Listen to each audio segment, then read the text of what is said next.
er mænd, og ulve bliver skudt.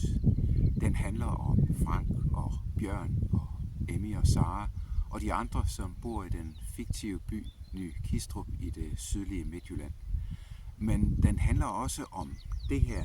Den handler om naturen, om måden vi behandler naturen på, og hvad er det, vi vil efterlade til vores børn og vores børnebørn.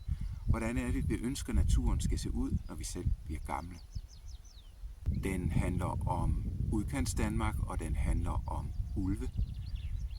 I de seneste mange år, der har retorikken omkring de to emner været stort set den samme.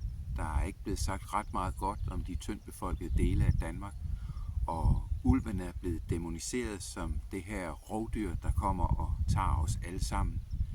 Og når retorikken er sådan, så er det svært at ændre tilgangen til de her emner. Men hvis vores biodiversitet er truet, er det så okay at skyde ulven, selvom den er naturligt hjemmehørende her i Danmark?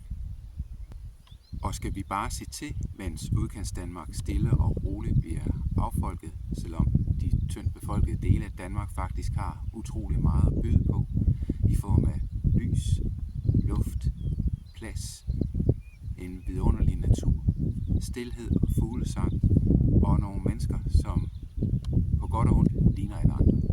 Min roman giver ikke svarene, den stiller spørgsmålene, fordi de er værd at tænke over.